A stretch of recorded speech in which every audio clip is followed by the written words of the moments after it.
જય દ્વારકાધીશ ખેડૂત મિત્રો, આજે આપણે કેશોદ તાલુકાના ગામડાની મુલાકાત આવી. જુનાગઢ જિલ્લો કેશોદ તાલુકો. હવે ખેડૂત છે ને, ટૂંકમાં ખેડૂત નાના છે પણ ઓર્ગેનિકમાં પહેલેથી થોડું એનું માનવાનું છે અને ઓર્ગેનિક જ કરે છે. અને આ વર્ષે ખેડૂતે ગ્રીન ઇન્ડિયાથી મગફળીનો પાક કર્યો છે. તો ખેડૂતને શું દેખાણું, ખેડૂતને શું શું બેનિફિટ મળ્યા એ આપણે ખેડૂત સાથે ચર્ચા કરીએ. તમારું નામ શું? મારું વલ્લભભાઈ રામજીભાઈ ચાંદેગરા, નાની ઘસારી. નાની ઘનસારી. હવે વલ્લભભાઈ રામસિંહભાઈ ચાંદેગરા, તમારો મોબાઈલ નંબર? 8866405079. ઓકે. હવે મારે તમને એટલું પૂછવાનું હતું કે તમે આમ તો તમારું આ બધું તમારી વાડી આવ્યા અને અમે બધું જોયું તો તમે ઓર્ગેનિક તો કરો જ છો, પણ જનરલ તમે હર વખતે જે તમને બેનિફિટ મળતો એ કરતા ગ્રીન ઇન્ડિયામાં આ વખતે તમને વધારાનો શું બેનિફિટ દેખાણો?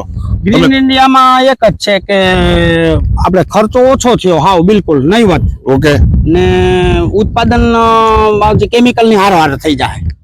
વાહ, આ તો એક આમ જો જોઈએ તો મોટો બેનિફિટ કહેવાય ને કે કેમિકલ ની હારે. એટલે આપણે પેસ્ટિસાઇડ દવાઈ નથી યુઝ કર્યો અને કેમિકલ ખાતર વાપરતા નથી 4-5 વર્ષ.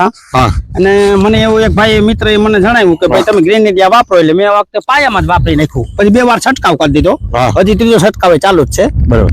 તો મિત્રો, ખેડૂત ટૂંકમાં ઓર્ગેનિક તો કરતા જ, પણ ઓર્ગેનિક ની દ્રષ્ટિએ એને ઉપજ ખૂબ ઓછી મળતી હતી. તો જે ઉપજ બાબતની વાત છે એ ખેડૂતે આપણે સ્પષ્ટતા કરી છે. બીજું કે આમાં તમે આમ જમીનમાંથી તમે મગફળી તમારી ઉપાડો તો તમને આમ અંદરથી શું લાગે, એમ કેવું લાગે? એમને એકદમ પોચું ખેતર બની ગયું, અળસિયાનું પ્રમાણ વધી ગયું છે. અળસિયાનું પ્રમાણ વધી ગયું, જમીન એકદમ ફરફરી બની ગઈ. ઓકે, સરસ ખેડૂત મિત્રો. તો બધા ગ્રીન ઇન્ડિયા ખાતર વાપરો અને ઝેર મુક્ત ખેતી કરો.